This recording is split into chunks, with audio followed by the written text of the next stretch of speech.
Hello and welcome to the Ball State Daily Newsroom. I'm Kyle Shaner, co-sports editor, along with Vinny Lopes, co-sports editor, and David Downham, who's covering women's tennis for us.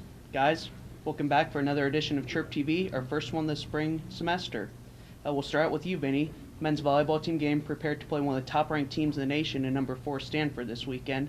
What are Cardinals thinking heading into this tough match? Yeah. Well, the Cardinals are heading in to play number 4 Stanford here at Worthing Arena, and they're pretty excited about the opportunity to go on out there, play at one of the top teams. Talked to Ethan Feaster yesterday, and he's really looking forward to the opportunity. Feels that the Cardinals have a really good chance of maybe pulling up what would be the upset here if they play their game.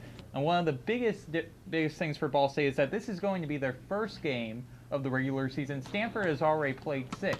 Coach Joe Wallen would have liked to have gotten maybe 1 or 2 more tune-up games before he played number 4 team in the country, but as he told me, sometimes with those schedules, you just can't get it to work out that way. All right, Stanford, obviously from the West Coast. Lots been made about the West Coast and being a dominant area when it comes to volleyball in this country. What's people from Ball State and Stanford saying about this matchup? Yeah. Well, in talking to the Ball State players, they're really using this as motivation. They like the opportunity to play West Coast teams, especially getting them in Muncie. Ball State has won their last 3 games against a West Coast team at Worthing Arena, and they're hoping to make it 4. And from Stanford's perspective, they're coming into this game. They're respecting the West Coast. I talked to their coach John Kotze earlier this week. He doesn't feel that the whole West Coast Midwest thing is as big this year as it has been past years, especially with Penn State from the East Coast winning the NCAA championship last year. And also the thing with Stanford is they actually went to IPFW 2 years ago, and they got swept in 2 matches up there. So they definitely have some respect for the Midwest. All right, men's volleyball team, not the only Ball State team starting out its season this weekend. A few others. Gymnastics just started last week, men's tennis starting up, and also women's tennis. David, you've been covering this team. What's the team expecting when it starts out its season this weekend against Dayton? Well, Dayton is another young team just like the Cardinals, and they're going to come out swinging at the Cardinals. Last year, Ball State beat them pretty convincingly, 6-1, and I think this year is going to be a lot closer. All right, as Ball State's entering this season and suffering from quite a few injuries just here recently, how's Ball State going to try to overcome these? Yeah, Ball State's been hit hard and really hard with injuries just lately. Of their 9-player roster, 4 players are currently out with injuries. Head coach Kathy Bull is thinking about bringing in another player just to alleviate some of the pain of all the injuries on the roster. All right, now into a couple quick hits. Just last week, men's basketball team lost Anthony Newell. It's senior, leading scorer, leading rebounder. He's done for a season, broke his leg against Eastern Michigan.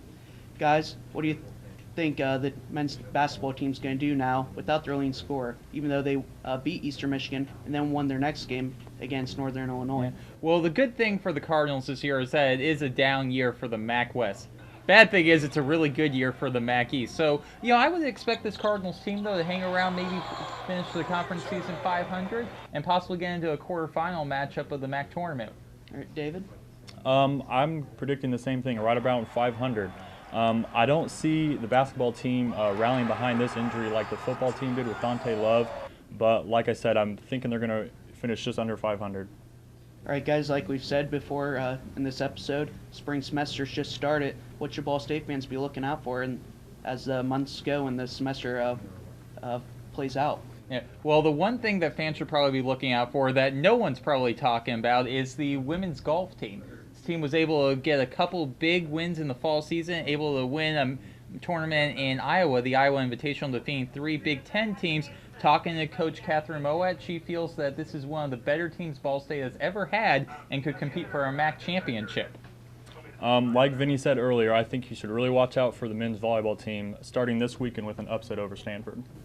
All right, that's it from the DN Newsroom.